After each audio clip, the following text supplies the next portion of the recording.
గ్రంథం నుండి కొన్ని మాటలు జ్ఞాపకం చేసుకుందాం. పరిశుద్ధ గ్రంథం నుండి సామెతల గ్రంథం. అందరూ తీయండి. సామెతల గ్రంథం 15వ అధ్యాయం 10వ వచనం. మార్గము విడిచిన వానికి కఠిన శిక్ష కలుగును, గద్దింపును ద్వేషించువారు మరణము నొందుదురు. ప్రియులారా, సామెతల గ్రంథం మహాజ్ఞాని అయినటువంటి సొలొమోను ద్వారా వ్రాయబడినటువంటి గ్రంథం సామెతల గ్రంథం. ఈ గ్రంథంలో ఈ మాటలు మనం చూస్తూ ఉన్నాం. మార్గము విడచిన వానికి కఠిన శిక్ష కలుగును. ఎవరైతే మార్గాన్ని విడిచిపెడతారో వారు చాలా కఠినమైనటువంటి శిక్ష పొందుతారని దేవుని యొక్క వాక్యం తెలియజేస్తూ ఉంది. మనం ఒక మాట గమనించాలి. ఈ లోకంలో జీవిస్తున్నటువంటి ప్రతి మానవుడు కూడా ఒక ప్రయాణికుడు అనేటువంటి మాట గమనించాలి. మనమందరం కూడా పరదేశులమును యాత్రికులమునై ఉన్నామని చెప్పి దేవుని యొక్క వాక్యంలో వ్రాయబడి ఉంది. కాబట్టి ప్రతి మానవుడు కూడా ఒక ప్రయాణికుడు వంటి వాడు, యాత్రికుడు వంటి వాడు. ఈ లోకంలో ఏదో ఒక మార్గంలో ప్రయాణం చేస్తున్నాం కదా, ఏదో ఒక మార్గంలో ప్రయాణం చేస్తున్నా. కాబట్టి దేవుని యొక్క వాక్యములో మనం చూసినట్లయితే ప్రతి మానవుడు కూడా ఒక ప్రయాణికుడు, ఏదో ఒక మార్గములో ప్రయాణం చేస్తున్నాడు అనేటువంటి సంగతి మనము గమనించాలి. దేవునికి స్తోత్రం కలుగునుగాక. అపోస్తుల కార్యముల గ్రంథం 14వ అధ్యాయం 16వ వచనం చూడండి. 14వ అధ్యాయం 16. ఆయన గత కాలములలో సమస్త జనులను తమ తమ మార్గముల యందు నడువనిచ్చెను. అంటే ఈ భూలోకములో ఉన్నటువంటి సమస్త జనులు కూడా ఏదో ఒక మార్గములో నడుచుకుంటూ ఉన్నారు. సమస్త జనులను కూడా తమ తమ మార్గములలో నడుచుకుంటూ ఉన్నారని చెప్పి ఇక్కడ మనం చూస్తూ ఉన్నాం. ఈ విధంగా తమ తమ మార్గములలో నడుచుకున్నటువంటి ప్రజలు వారు అనుకుంటున్నారు, ఎవడు నడుచుకునేటువంటి మార్గము అది వారికి మంచిదిగానే కనబడుతుంది కదా. మీరు ఎవరినైనా అడగండి, ఏదో ఒక మార్గంలో నడుచుకుంటున్న వారి దగ్గరికి వెళ్ళి మీరు నడుచుకున్నటువంటి మార్గం ఏంటంటే ఇది మంచిదేనని అంటారు. కాబట్టి ఈ లోకంలో ఉన్నటువంటి మనుషులు తమ తమ మార్గములలో నడుచుకుంటున్నారు. వారి వారి మార్గములు సరి అయినవిగా కనబడుతూ ఉన్నాయి, వారికి సరి అయినవిగా కనబడుతూ ఉన్నాయి. సామెతల గ్రంథం 14వ అధ్యాయం 12వ వచనం. ఒకరి ఎదుట సరి అయినదిగా కనబడు మార్గము కలదు, అది అయితే ఆ తుదకు అది మరణమునకు త్రోవ తీయును అనేటువంటి మాట ఇక్కడ మనం చూస్తూ ఉన్నాం. సరి అయినదిగా కనబడుతుంది కానీ అది ఎక్కడికి నడిపిస్తుందంటే అది మరణమునకు నడిపించేటువంటి మార్గం. సామెతల గ్రంథం 16వ అధ్యాయం 25వ వచనం. ఒకరి మార్గము వారి దృష్టికి యథార్థముగా కనబడును, అయినను తుదకు అది మరణమునకు చేరును. కాబట్టి ఈ వాక్యంలో మనం చూస్తూ ఉన్నాం, మనుషులందరూ కూడా తమ తమ మార్గములలో నడుచుకుంటూ ఉన్నారు. ఎవరు నడుచుకునేటువంటి మార్గము అది వారికి సరి అయినదిగా కనబడుతుంది. ఎవరు నడుచుకునేటువంటి మార్గము అది వారికి యథార్థంగా కనబడుతుంది. అయితే వారికి సరి అయినదిగా కనబడిన మార్గము కానీ, వారికి యథార్థముగా కనబడినటువంటి మార్గము కానీ వారిని ఎక్కడికి చేరుస్తుందంటే మరణమునకు చేరుస్తుంది, మరణమునకు త్రోవ తీస్తుంది అనేటువంటి మాట మనం చదువుతున్నాం. కాబట్టి మనం ఏం చేయాలంటే ప్రశ్నించుకోవాలి. ఏ మార్గము మేలు కలుగ చేసేటువంటి మార్గము అనేటువంటిది మనం ప్రశ్నించుకోవాలి. దేవుని యొక్క వాక్యములో మనం చూసినట్లయితే ఇర్మియా ద్వారా దేవుడు ఇలా సెలవిస్తూ ఉన్నాడు. ఇర్మియా గ్రంథము 6వ అధ్యాయం 16వ వచనం. 6వ అధ్యాయం. యెహోవా ఇలాగు సెలవిచ్చుచున్నాడు. చూడండి, ఇక్కడ ఈ మాటను గమనించండి. మార్గములలో నిలిచి చూడండి అంటే అర్థం ఏంటంటే చాలా మార్గాలు ఉన్నాయి. మనుష్యులు నడుచుకుంటున్నటువంటి మార్గములు అనేకం ఉన్నాయి.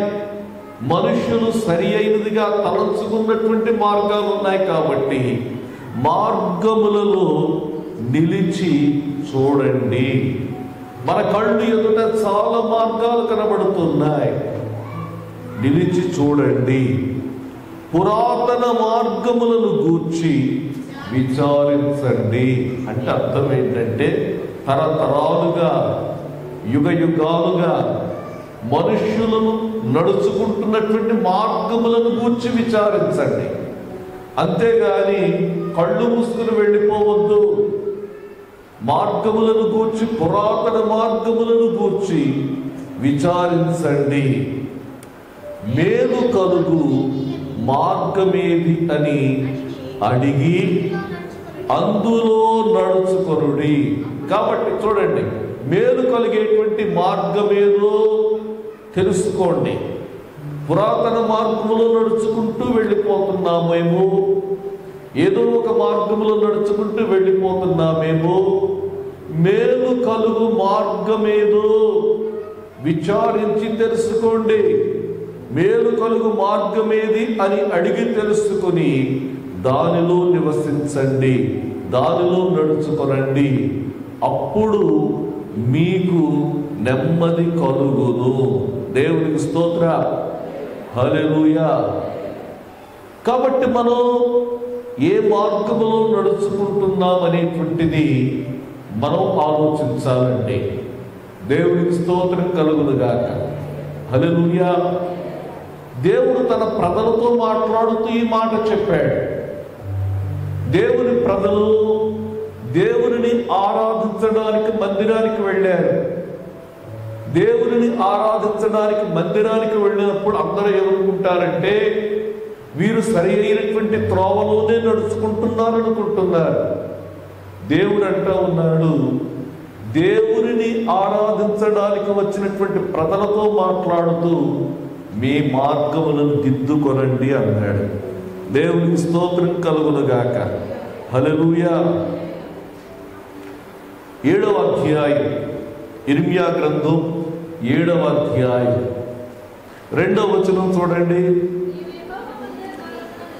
నీవు యెహోవా మందిర ద్వారమున నిలువబడి ఈ మాట అస్సటనే ప్రకటించు. దేవుని యొక్క మందిర ద్వారం దగ్గర నిలవబడమని చెప్పమన్నాడు. ఎందుకంటే ఆ మందిరములో దేవుని ఆరాధించడానికి వస్తూ ఉన్నారు ప్రజలు. దేవుని ఆరాధించడానికి వస్తున్నటువంటి ప్రజలతో ఈ మాట ప్రకటించు. యెహోవాకు నమస్కారము చేయుటకై ఈ ద్వారములలో బడి ప్రవేశించు యూదావారలారా యెహోవా మాట వినుడి.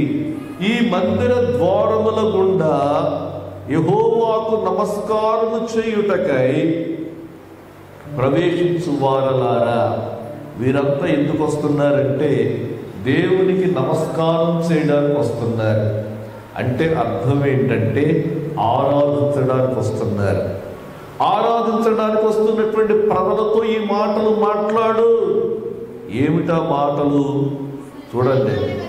సైన్యములకు అధిపతియగు ఇశ్రాయేలు యొక్క దేవుడునగు యెహోవా ఈలాగు సెలవిచ్చుచున్నాడు, నేను ఈ స్థలమున మిమ్మును నివసింపచేయునట్లు మీ మార్గములను మీ క్రియలను దిద్దుకొనుడి. దేవునికి స్తోత్రం.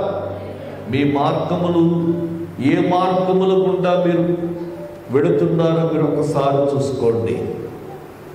ఏ మార్గము గుండా వెళుతూ ఉన్నారు? మార్గము తప్పారేమో చూసుకోండి.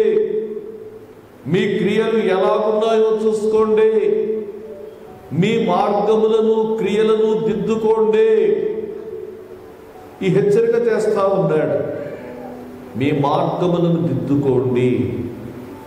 ప్రియులారా, మనము ఏ విధంగా నడుచుకోవాలో దేవుడు ఒక మార్గము ఏర్పాటు చేశాడు. దేవునికి స్తోత్రం. దేవుని ప్రజలు ఏ విధంగా నడుచుకోవాలో దేవుడు ఒక మార్గం ఏర్పాటు చేశాడు. మార్గము తప్పి తిరిగితే, మార్గము తప్పితే కఠిన శిక్ష ఉందని చెప్పి దేవుని యొక్క వాక్యములో ఉంది. కాబట్టి దేవుడు మన కొరకు ఏర్పాటు చేసినటువంటి త్రోవలో, దేవుడు మన కొరకు ఏర్పాటు చేసినటువంటి మార్గములో మనము నడుచుకొనవలసినటువంటి వారిగా ఉన్నాం. దేవునికి స్తోత్రం. మార్గము తప్పిన నక్షత్రాలు కూర్చి మనం చూద్దాం. చూడండి, యూదా పత్రికలో ఆ మాట మనం జ్ఞాపకం చేసుకుంటాం. యూదా పత్రిక 13వ వచనం. అమ్మ, తమ అవమానమును నురుగు వెళ్ళగ్రక్కు వారై సముద్రము యొక్క ప్రచండమైన అలలుగాను మార్గము తప్పి తిరుగు చుక్కలుగాను ఉన్నారు. చాలండి. ఇక్కడ మనం చూస్తున్నాం, ఇక్కడ మనం గమనించినట్లయితే ఇక్కడ దేవునిని విడిచిపెట్టినటువంటి ప్రజలను గూర్చి మనము చూస్తూ ఉన్నాం. వీరిని గూర్చి ఏమని వ్రాయబడి ఉందంటే, వీరు ఎలా ఉన్నారు అని మనం ఆలోచిస్తే మార్గము తప్పి తిరుగు చుక్కలుగా ఉన్నారు. మార్గము తప్పి తిరిగేటువంటి చుక్కలు అంటే అర్థం ఏంటంటే నక్షత్రములు. ఏంటంటే నక్షత్రములు. ఆకాశంలో మనం చూసినట్లయితే చాలా నక్షత్రాలు ఉంటాయి కదా. కోటాను కోట్ల నక్షత్రాలు ఉంటాయి. ఈ కోటాను కోట్ల నక్షత్రాలు కూడా ఒక కక్షలో తిరిగేటట్లుగా దేవుడు ఏర్పాటు చేశాడు. అవి తమ ఇష్టానుసారముగా తిరగడానికి అవకాశం లేదు. ఆకాశ మండలములో ఉన్నటువంటి నక్షత్రాలు ఏ కక్షనైతే దేవుడు ఏర్పాటు చేశాడో అవి ఆ కక్షలోనే, ఆ మార్గములోనే పయనించాలండి. ఒక్కొక్క నక్షత్రం ఈ భూగోళం కంటే కూడా చాలా ఎన్నో రెట్లు పెద్దది. ఇంత పెద్దదైనటువంటి నక్షత్రం తన త్రోవలో తాను వెళ్లకుండా మరొక త్రోవలో వెళితే, మరొక త్రోవలో ప్రయాణం చేస్తున్నటువంటి నక్షత్రాలను ఢీ కొడుతుంది. ఎప్పుడైతే రెండు నక్షత్రాలు ఢీ కొట్టబడ్డాయో అప్పుడు ఈ యొక్క లోకములో, ఈ విశ్వములో గొప్ప ప్రళయం ఏర్పడుతుందనేటువంటి సంగతి మనం గమనించాలి. విశ్వాసులారా, ఈ మాట జ్ఞాపకం చేస్తూ ఉన్నారు. మనము మార్గము తప్పి తిరుగు నక్షత్రములుగా ఉండకుండా మనం ఎలా ఉండాలంటే దేవుడు మనకు ఏర్పరిచిన మార్గములో నడవాలి అనేటువంటి మాటను జ్ఞాపకం చేస్తూ ఉన్నారు. దేవునికి స్తోత్రం కలుగును గాక. హల్లెలూయా. మార్గము తప్పి తిరుగువాడు కఠిన శిక్ష నొందును. మార్గము తప్పి తిరుగువాడు, మార్గము విడిచిన వానికి కఠిన శిక్ష కలుగును. కాబట్టి దేవుడు ఏ మార్గములో మనల్ని నడవాలని కోరుకుంటున్నాడు. ఇక్కడ మార్గము అని ఉంది, కానీ ఏ మార్గం అని చెప్పాడమ్మా? ఏ మార్గం అని చెప్పలేదు కదా. అయితే ఈ మాటను గురించి మనం ఆలోచిస్తే ఈ మాట యొక్క భావాన్ని నేను చెప్తాను.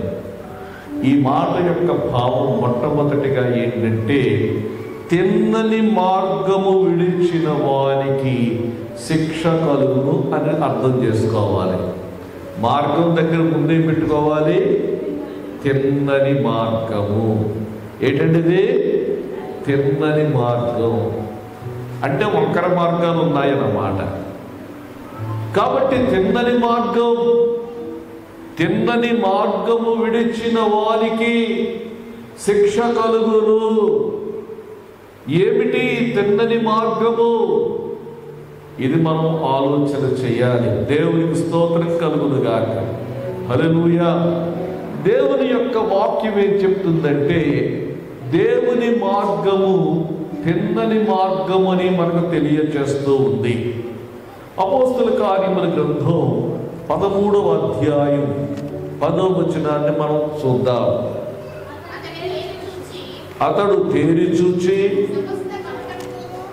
సమస్త కపటముతోనూ సమస్త దుర్మార్గముతోనూ నిండిన వాడా, అపవాది కుమారుడా, సమస్త నీతికి విరోధి, నీవు ప్రభువు యొక్క తిన్నని మార్గములు చెడగొట్టుట మానవా. చాలండి.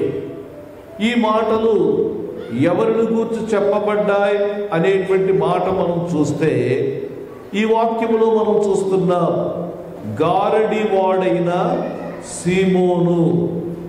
ఈ గారడి వాడైనటువంటి సీమోను ఏం చేస్తా ఉన్నాడంటే, మరి 6వ వచనం చూడండి.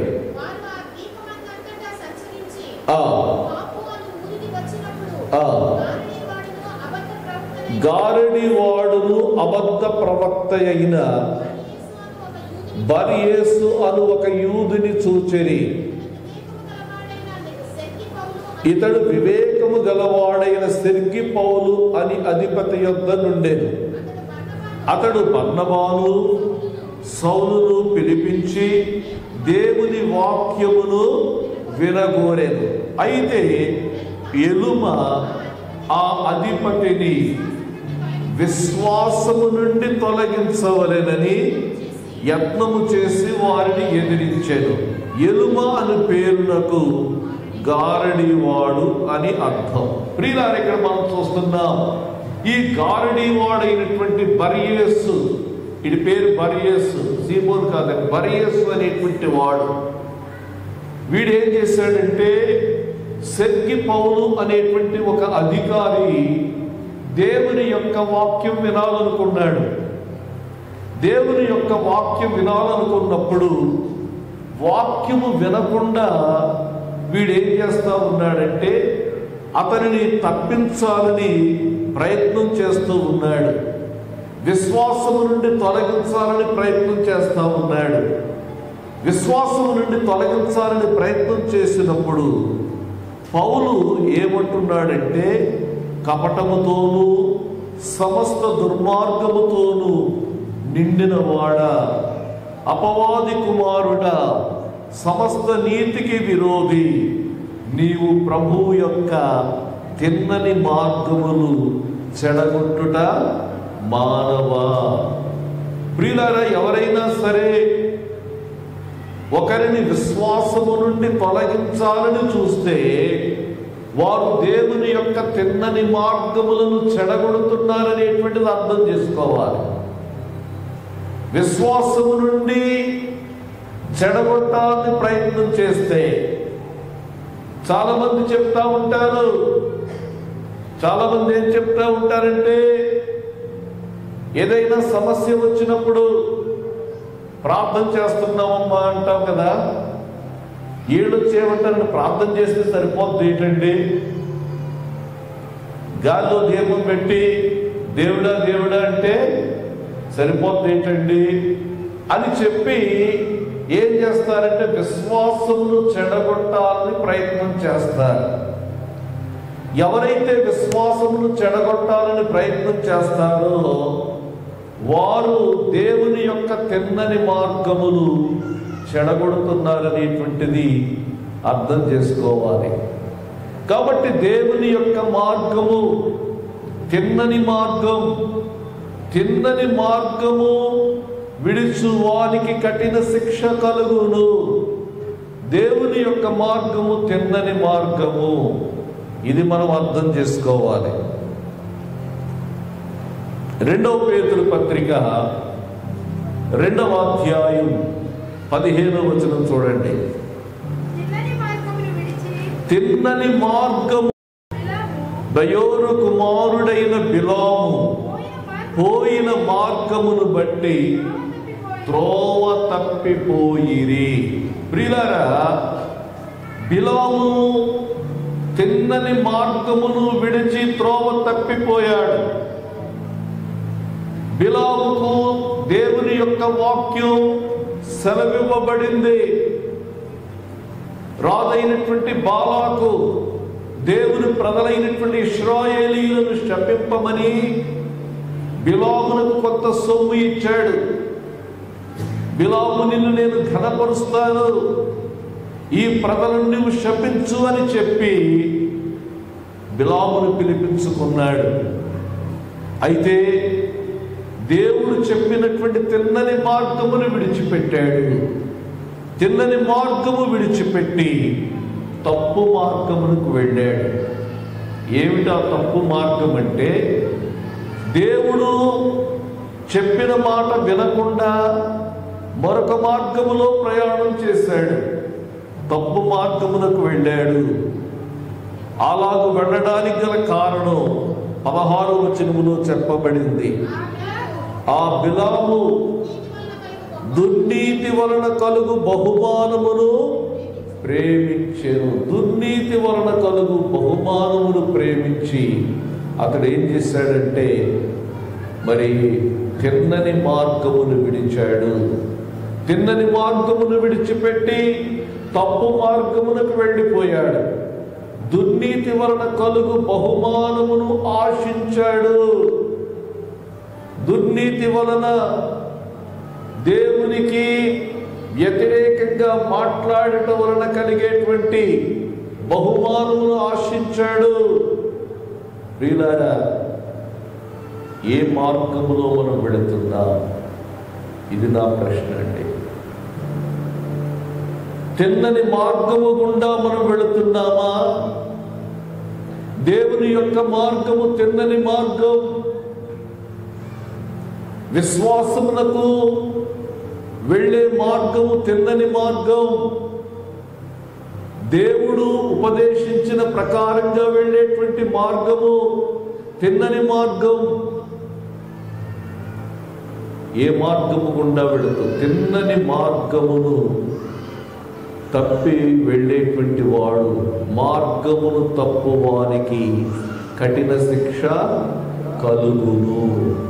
ఒకసారి ఆలోచిద్దాం, మనం ఏ మార్గమును పయనిస్తున్నాం? మొదటిది తిన్నని మార్గము. రెండవ మాట మీకు జ్ఞాపకం చేస్తారు. రెండవ మాట ఏంటంటే దేవుని చేత బోధింపబడే మార్గము. దేవుని స్తోత్రం కలుగునుగాక. చాలామంది దేవుని కార్యాలు కోరుకుంటారు కానీ దేవుని మార్గమును కోరుకోరు కదా. చాలాసార్లు చెప్పాను నేను, దేవుడు వారి పట్ల గొప్ప కార్యాలు చేయాలని కోరుకుంటారు. దేవా, నీ మార్గము నాకు బోధించు, నీ మార్గములో నేను నడుచుకుంటానని చెప్పేవాడు తక్కువ మంది అండి. ఏది గొప్పది? ఇది నా ప్రశ్న. కార్యాలు చూచిన వారు అరణ్యములో నశించిపోయారు, మార్గములలో నడుచుకున్నవారు విశ్రాంతిలో ప్రవేశించారని. దేవుని స్తోత్రం. దేవుని యొక్క వాక్యములో మనం చూస్తే కొన్ని మాటలు జ్ఞాపకం చేసుకుందాం. హెబ్రీలకు రాసిన పత్రిక 3వ అధ్యాయం 10వ వచనం. కావున నేను ఆ తరము వారి వలన విసిగి వీరెల్లప్పుడూ తమ హృదయాలోచనల్లో తప్పిపోవచ్చున్నారు, నా మార్గములను తెలుసుకొనలేరు. చాలండి, వారు నా మార్గములను తెలుసుకోలేదు. కాబట్టి దేవుని యొక్క మార్గములను మనం తెలుసుకోవడం చాలా ప్రాముఖ్యమైనటువంటి సంగతి. దేవునికి స్తోత్రం కలుగును గాక. హల్లెలూయా. దేవుని యొక్క వాక్యములో యెషయా గ్రంథం 2వ అధ్యాయములో మనం చూసినట్లయితే ఈ మాటలు మనం చూస్తాం. యెషయా గ్రంథం 2వ అధ్యాయం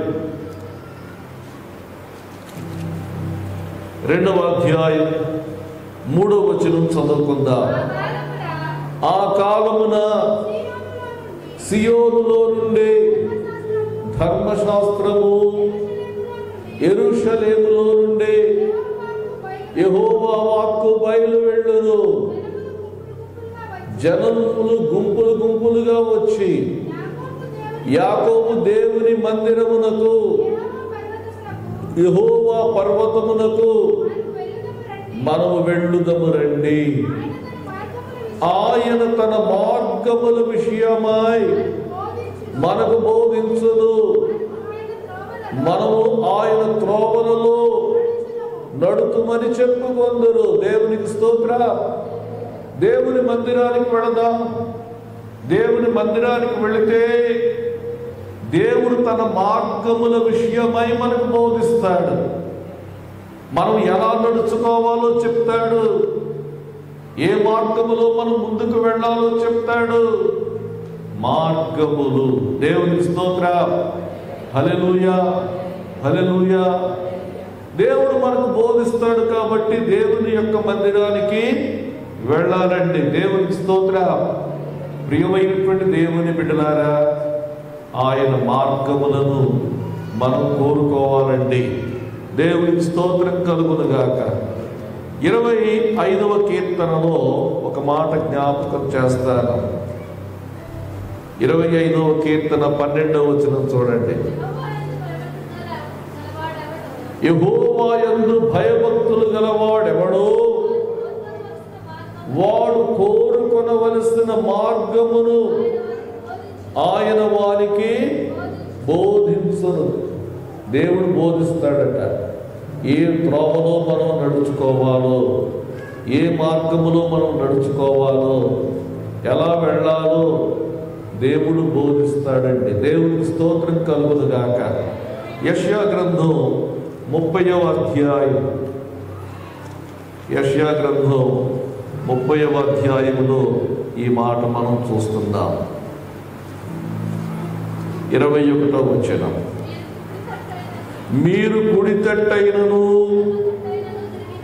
ఎడమ తట్టైనను తిరిగిన, కుడికి వెళ్ళాలా ఎడమకి వెళ్ళాలా, ఎడమకి వెళ్ళాలా కుడికి వెళ్ళాలా అనుకున్నప్పుడు అప్పుడు దేవుడు ఏం చేస్తాడంటే, ఇదే త్రోవ, దీనిలో నడుముడి అని నీ వెనుక నుండి ఒక శబ్దము నీ చెవులకు వినబడును. దేవుడు చెప్తాడట. దేవుని స్తోత్రం కలుగును గాక. నీవే మార్గములో నడుచుకోవాలో ఆయన నీకు బోధిస్తాడు. కాబట్టి ఆయన బోధించినటువంటి మార్గములో మనం నడవవలసినటువంటి వారమై ఉంటూ ఉన్నాం. దేవునికి స్తోత్రం కలుగును గాక. హల్లెలూయా. ఆయన మనకు బోధించేటువంటి మార్గములో మనం నడుచుకోవాలి. మార్గములో నడుచుకోవాలి. మార్గమును విడిచేవాడికి కఠిన శిక్ష ఉంటుంది.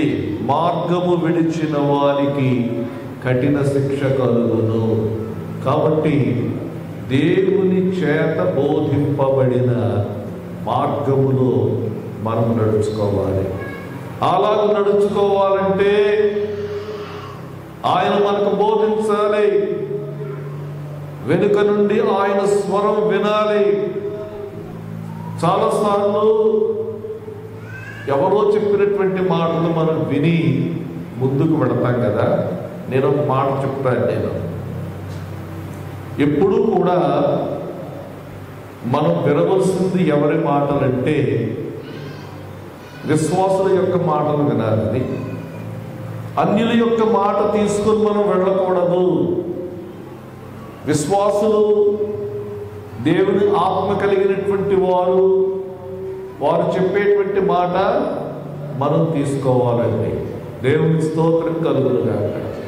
కాబట్టి మార్గము ఆయన చేత బోధింపబడినటువంటి మార్గములో మనం వెళ్ళాలి. మార్గము విడిచిన వారికి కఠిన శిక్ష కలుగును. ఏ మార్గము అని మనం ఆలోచిస్తే, ఒకటి తిన్నని మార్గము, రెండవది దేవుని యొక్క మార్గము, తిన్నని మార్గం అని చెప్పారు కదా. రెండవది దేవుని చేత బోధింపబడిన మార్గము. మూడవది మరొక మార్గమును గూర్చి మనం చదువుతాం, పరిశుద్ధ మార్గము. ఏంటంటది? పరిశుద్ధ మార్గమును మనం విడిచిపెట్టకూడదు. ఏమిటి పరిశుద్ధ మార్గము అని మనం ఆలోచిస్తే, కీర్తన గ్రంథం 77వ కీర్తనలో ఒక మాట ఉందండి. 77వ కీర్తన 13వ వచనం, దేవా నీ మార్గము పరిశుద్ధమైనది. అంతే. నీవు నన్ను నడిపించేటువంటి ఈ మార్గమును గూర్చి నేనేమీ కూడా ఫిర్యాదు చేయను. నీవు నన్ను నడిపిస్తున్నటువంటి మార్గమును గూర్చి నేను సణుక్కోను. నీవు నన్ను నడిపిస్తున్నటువంటి మార్గము ఇది పరిశుద్ధమైనటువంటి మార్గం. నీవు పరిశుద్ధుడమైనటువంటి దేవుడవు కాబట్టి నన్ను ఈ పరిశుద్ధమైనటువంటి మార్గములో నీవు నన్ను నడిపిస్తున్నావు అని చెప్పి మనం ఏం చేయాలంటే జ్ఞాపకం చేసుకోవాలండి. దేవునికి స్తోత్రం కలుగునుగాక. హల్లెలూయా. ఈ కీర్తనకారుని యొక్క అనుభవాన్ని చూస్తే అతడు చాలా శ్రమ గుండా వెళుతూ ఉన్నాడు. దేవుడు విడిచిపెట్టేశాడు అనేటువంటి భావం అతనికి కలిగిందండి. 7వ వచనంలో చూస్తే ఈ మాటలు మనం చూస్తూ ఉన్నాం. ప్రభువు నిత్యము విడనాడునా, ఆయన కృప ఆయనకి ఎన్నడూ కటాక్షింపడా, ఆయన కృప ఎన్నటికీ లేకుండా మానిపోయినా, ఆయన సెలవిచ్చిన మాట తరతరములకు తప్పిపోయినా. చాలండి. ఈ పరిస్థితులు చూసినట్లయితే చాలా శ్రమ గుండా వెళుతూ ఉన్నాడు. చాలా శ్రమ గుండా వెళుతూ ఉన్నటువంటి సమయంలో ఈ కీర్తనకారుడు అంటున్నటువంటి మాట ఏంటంటే, ఈ శ్రమల గుండా నేను నడుస్తున్నాను. దేవుని కృప నాకు దూరమైపోయింది. దేవుని కటాక్షము నాకు దూరమైపోయింది. ప్రభువు నన్ను విడిచిపెట్టేశాడు అన్నట్టుగా నా పరిస్థితి ఉంది. అయితే నేను గ్రహించేదేంటో తెలుసా? ఈనాటి పరిస్థితుల గుండా ప్రభువు నన్ను నడిపిస్తున్నాడు. ఇది పరిశుద్ధమైన మార్గం. దేవుని స్తోత్ర. ఇది పరిశుద్ధమైనటువంటి మార్గము. ఎందుకంటే నన్ను ఇంకనూ పరిశుద్ధపరచాలని, ఇంకనూ శుద్ధి చేయాలని చెప్పి నన్ను ఈ పరిస్థితుల గుండా దేవుడు నడిపిస్తున్నాడు. దేవుని స్తోత్రం కలుగునుగాక. హల్లెలూయా. యోబు యొక్క జీవితాన్ని మనం జ్ఞాపకం చేసుకుంటే, యోబు ఈ మార్గము గుండా నడిచాడు. శుద్ధమైనటువంటి సువర్ణము, అది అగ్ని వలన శుద్ధి చేయబడదు కదా. అగ్ని ఎలాగైతే శుద్ధి చేస్తుందో అలాగూ శుద్ధి చేయబడడానికి దేవుడు ఇలాంటి పరిశుద్ధమైనటువంటి మార్గము గుండా నడిపిస్తాడు అనేటువంటిది మనం జ్ఞాపకం చేసుకోవాలి. ఇక్కడ అంటా ఉన్నాడు, నీ మార్గము పరిశుద్ధమైన మార్గం.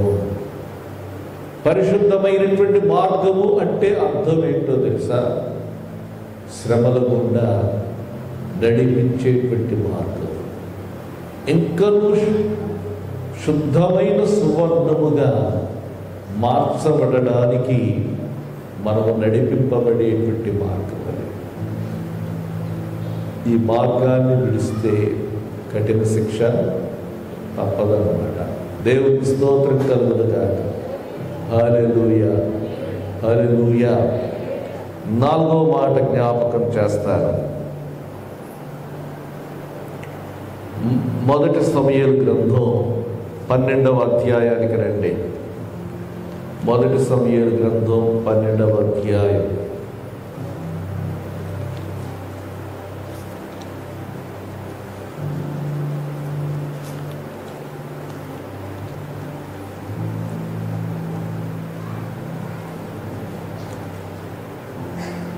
ఇరవై 23వ వచనం.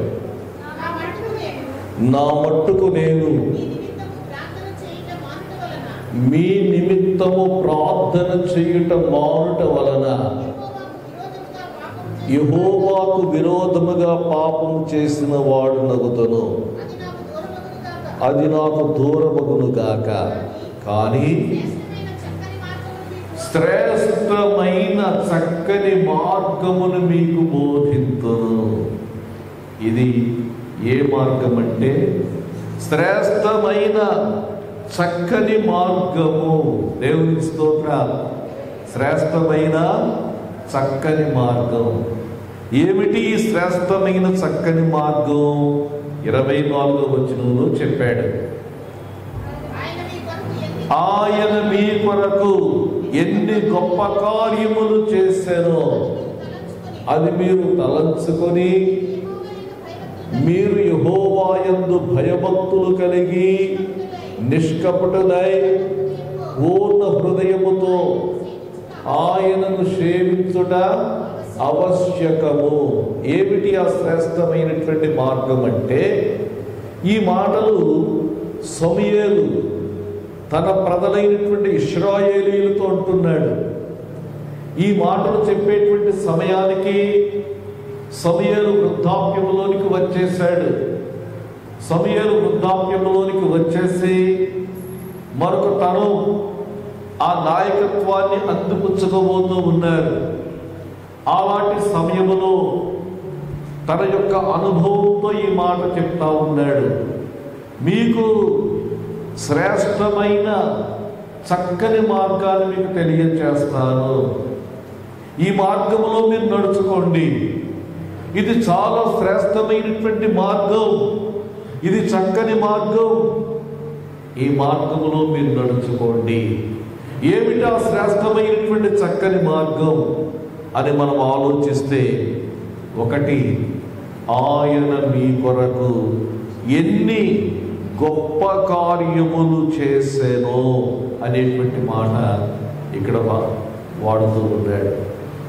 ప్రియులారా, ఆయన మన కొరకు ఎన్ని గొప్ప కార్యములు చేశాడు అనేటువంటిది మనము తలంచుకొనాలండి. దేవునికి స్తోత్రం కలుగునుగాక. హల్లెలూయా. నిజమే, ఎన్ని గొప్ప కార్యములు మన పట్ల చేశాడు. ఈ రోజున ఈ విధంగా మనం ఉండగలుగుతున్నామంటే దేవుడు చేసిన గొప్ప కార్యాలు మన పట్ల ఉన్నాయి. దేవునికి స్తోత్రం. చాలా భయంకరమైనటువంటి పరిస్థితుల్లో మనము జీవిస్తూ ఉన్నాం. ఈ భయంకరమైనటువంటి పరిస్థితుల్లో జీవిస్తూ ఉన్నటువంటి సమయంలో దేవుడు నీ పట్ల నా పట్ల గొప్ప కార్యములు చేసినటువంటి వారిగా ఉన్నాడు. కాబట్టి మనం ఎలా ఉండగలుగుతున్నాం? ఎన్ని గొప్ప కార్యములు చేసెనో అది మీరు తలంచుకొన యెహోవా యందు భయభక్తులు కలిగి, రెండో మాట ఏంటో తెలుసా, దేవుని పట్ల గౌరవం కలిగి. దేవుడు ఎంత గొప్పవాడు మీకు జ్ఞాపకం చేస్తాను. పరిస్థితులు చూడండి ఎంత భయంకరంగా ఉన్నాయో. ఈ మధ్య కాలంలో మనం విన్నాం కదా, మన పొరుగునే ఉన్నటువంటి సముద్రం బంగాళాఖాతంలో సముద్రపు అడుగు భాగాన్ని భూకంపం వచ్చింది. సముద్రపు అడుగు భాగాన్ని భూకంపము వచ్చి ఒక చోటేమో 2 కిలోమీటర్ల ముందుకు సముద్రం వచ్చింది, వెనక్కి వెళ్ళింది. మరొక చోటేమో ముందుకు వచ్చింది, మరొక చోటేమో వెనక్కి వెళ్ళింది. ఏదో ప్రళయం రాబోతుందా అని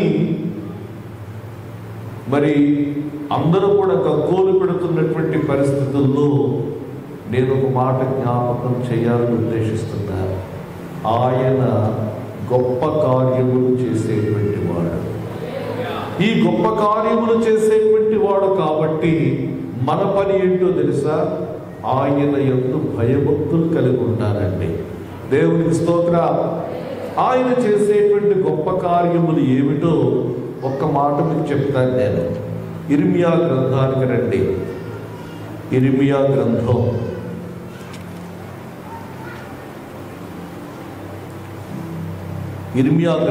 5వ అధ్యాయం 22వ వచనం చూడండి. సముద్రము దాటలేకున్నట్లు అంటే అర్థం ఏంటంటే భూ సరిహద్దును దాటకుండా ఉండేటట్లుగా, సముద్రము దాటలేకుండానట్లుగాను ఎంత పొర్లినను తరంగాలు ఉవ్వెత్తున లెగిసి పడినా కూడా అవి ప్రబలకుండా ఉండునట్లు, ఎంత ఘోషించిన, ఎంత హోరుని అలలు మరి హోరెత్తినా కూడా దాని దాటలేకయూ ఉండునట్లు. ఈ మాట గమనించండి. దేవుడు ఏం చేశాడంటే ఒక నిత్య నిర్ణయము చేశాడు. నిత్య నిర్ణయము చేత దానికి ఇసుకను సరిహద్దుగా నియమించిన నాకు మీరు భయపడరా అంటే అర్థం ఏంటంటే, ఇసుకనే నేనేం చేశానో తెలుసా, నీళ్ళు ఎక్కువ వస్తే ఇసుకెత్తి ఉంటుందమ్మా, నీళ్ళు ఎక్కువ వస్తే సిమెంట్ వేస్తారు కదా. కానీ దేవుని యొక్క శక్తి చూడండి, ఇసుకనే నేను సరిహద్దుగా వేశాను కాబట్టి నా పట్ల మీరు గౌరవం చూపరా. దేవునికి మహిమ కలుగునుగాక. హల్లెలూయా, హల్లెలూయా.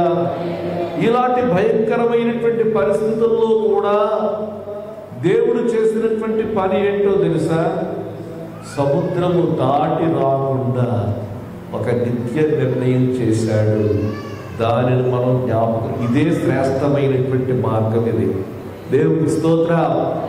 ఆయన మన కొరకు చేసిన గొప్ప కార్యములను జ్ఞాపకం చేసుకుని, ప్రభువా ఈ యొక్క ప్రజలంతా కూడా గగ్గోలు పెడుతున్నటువంటి సమయంలో నీవు చేసిన గొప్ప కార్యాన్ని నేను జ్ఞాపకం చేసుకుంటాను.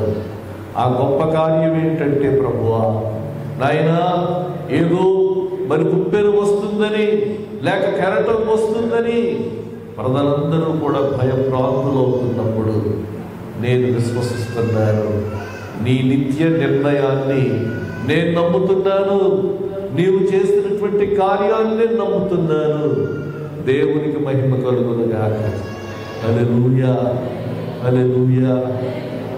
చాలా భయంకరమైనటువంటి పరిస్థితులు కదా. మనం చూసినట్లయితే మన పొరుగున ఉన్నటువంటి దేశంలో పరిస్థితులు చాలా తీవ్రంగా ఉన్నాయి. యుద్ధ వాతావరణము నెలకొని ఉంది. అయితే యుద్ధం రాకుండా చేసేటువంటి వాడెవడో తెలుసా, దేవుడే. బూది గంతముల వరకు యుద్ధమును మార్పువాడను నేను, విల్లు విరుచు వాడను నేను, బల్లెమును తెగ నరుకు వాడను నేను అని చెప్పి దేవుడు సెలవిచ్చాడు. ఇది శ్రేష్టమైన చక్కని మార్గము. అంటే దేవుడు చేసినటువంటి కార్యాలు జ్ఞాపకం చేసుకొని ఆయన పట్ల గౌరవం కలిగి నిష్కపటులై పూర్ణ హృదయముతో ఆయనను సేవించుట ఆవశ్యకము. దేవుని స్తోత్రం కలుగునుగాక. అంటే అర్థం ఏంటంటే యథార్థమైన హృదయంతో ఏం చేయాలంటే మనం ఆయన్ను సేవించాలి అనేటువంటి మాటను చూస్తూ ఉన్నాం. దేవుని స్తోత్రం కలుగునుగాక. హల్లెలూయా. మార్గము విడిచిన వారికి కఠిన శిక్ష కలుగును. ఈ శ్రేష్టమైన చక్కని మార్గమును విడిచిపెట్టొద్దు. దేవుని స్తోత్ర. మరొక మాట జ్ఞాపకం చేస్తాను. యాత్ర చేయు మార్గము. ఇదేంటంటే యాత్ర చేయు మార్గము. కీర్తనల గ్రంథం 84వ కీర్తనకు రండి. 84వ కీర్తనలో మనం గమనించినట్లయితే ఈ మాట మనం చూస్తున్నాం. 5వ వచనం, నీ వలన బలమునందు మనుష్యులు ధన్యులు, యాత్ర చేయు మార్గములు వారికి అతి ప్రియములు. యాత్ర చేయు మార్గములు వారికి అతి ప్రియములు. ఎక్కడికి యాత్ర చేసేటువంటి వారికి? ఇది నా ప్రశ్న. ఎక్కడికి యాత్ర చేసేటువంటి వారికి అని మనం ఆలోచిస్తే 84వ కీర్తనలో కోరహు కుమారుడు ఒక మాట అంటారు. దేవుని నివాసమునకు యాత్ర చేసేవారు. ఎక్కడికంటది? దేవుని నివాసమునకు యాత్ర చేసేటువంటి వారు. ఈ కీర్తనకారుడు ఒక మాట అంటాడు, నీ నివాసములు ఎంత రమ్యములు. అంటే దేవుడు నివసించేటువంటి స్థలం చాలా అందమైనటువంటి ప్రదేశం. ఈ అందమైనటువంటి ప్రదేశం, అంతకంటే అందమైనటువంటి ప్రదేశం మరొకటి లేదు. దేవుడు ఎక్కడైతే నివసిస్తున్నాడో, దేవుడు నివసించేటువంటి ప్రాంతం, దేవుడు నివసించేటువంటి ప్రదేశం, అది ఎంతో రమ్యమైనటువంటి ప్రదేశం. ఈ రమ్యమైనటువంటి ప్రదేశానికి దేవుని ప్రజలైనటువంటి ఇశ్రాయేలీయులు సంవత్సరానికి 3 సార్లు వెళుతూ ఉంటారు. ఈ సంవత్సరానికి 3 సార్లు వెళుతూ ఉన్నటువంటి సమయంలో వారి హృదయంలో ఉండేటువంటి ఆశ ఏంటో తెలుసా? ఎప్పుడు చూద్దామా, ఆ మందిరం యొక్క సౌందర్యాన్ని, ఆ మందిరం యొక్క ఆకర్షణీయతను ఎప్పుడు ఆస్వాదిద్దామా అని చెప్పి వారి హృదయంలో తహతహలాడుతూ వెళుతూ ఉంటారన్నమాట. అందుకే అంటున్నాడు, జీవము గల దేవుని దర్శించుటకు నా హృదయము, నా శరీరము ఆనందముతో కేకలు వేస్తున్నాయి. ఆయనలోనికి వెళ్ళాలి, ఆ మందిరములోనికి వెళ్ళాలి.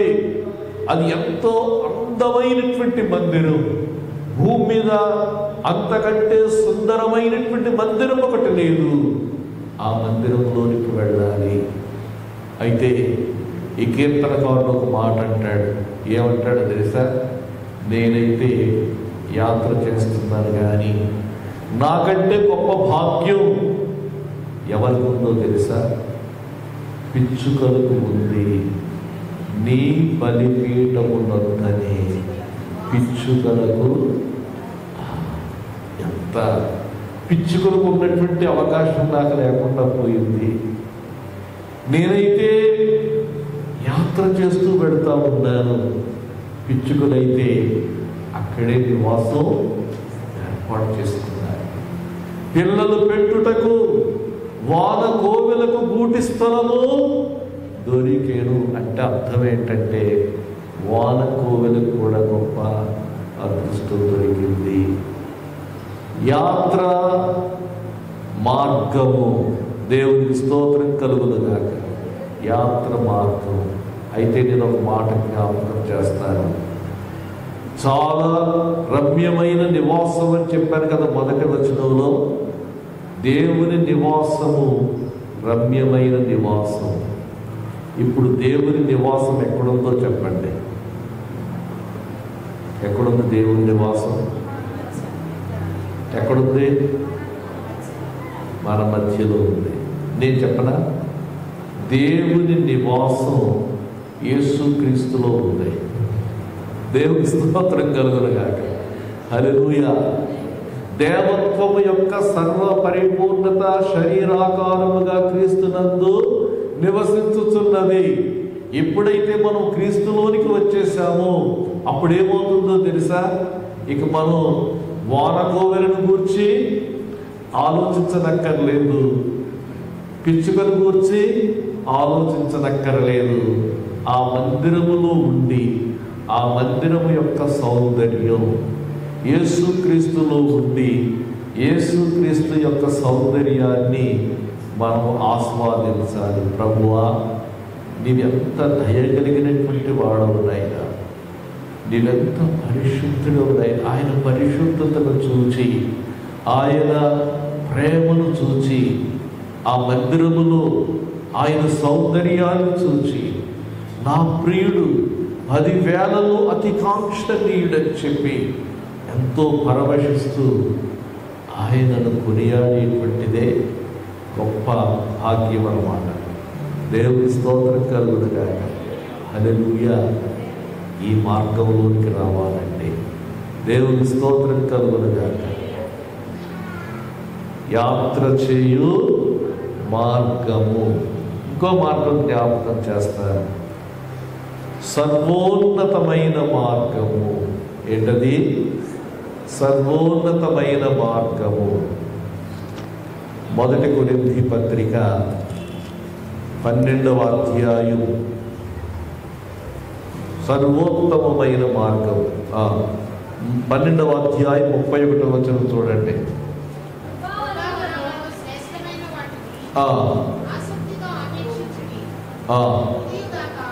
ఇదియుగాక సర్వోత్తమమైన మార్గము మీకు చూపుచున్నారు. ఈ మార్గాన్ని ఎవరు కోరుకోరండి? మిగతా మార్గాలన్నీ కోరుకుంటారు కదా. 9 కృపావరాలు చెప్పబడ్డాయి. 9 కృపావరాలు. బుద్ధివాక్యం, జ్ఞానవాక్యం, వివేచన, విశ్వాసము, స్వస్థపరచు వరములు, ప్రవచన వరము, భాషలు, ఇవన్నీ కూడా ఈ 12వ అధ్యాయంలో మనం చూస్తున్నాం. అయితే వీటన్నిటిని మించిన మార్గం ఉంటుందండి.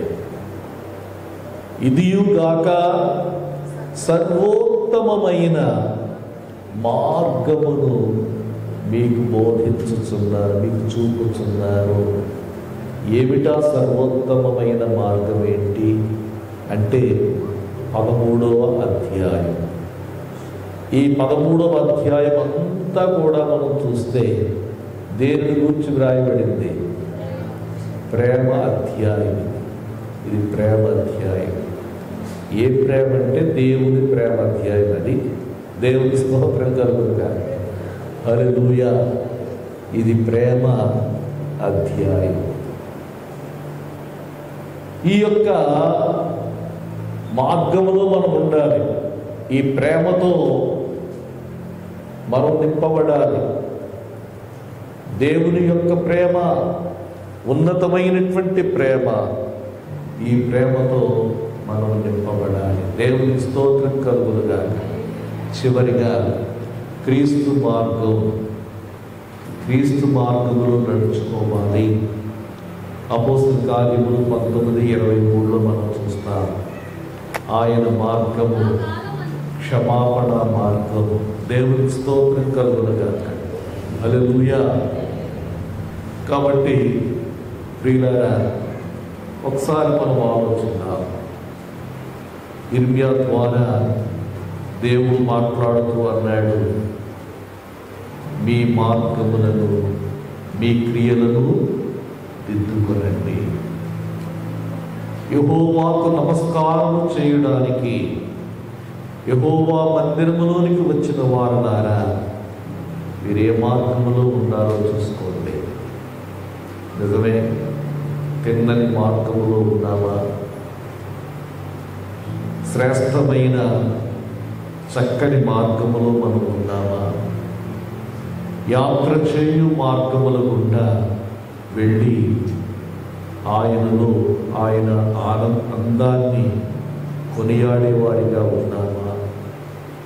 సర్వోన్నతమైన మార్గములను పయనిస్తూ దేవుని ప్రేమను పంచేవారిగా ఉన్నామా? ఒకసారి మనం ఆలోచిద్దాం. మార్గము విడిచిన వానికి కఠిన శిక్ష కలుగును. యోధా పత్రికలో మనం చూచాం, మార్గము తప్పిన నక్షత్రాలు.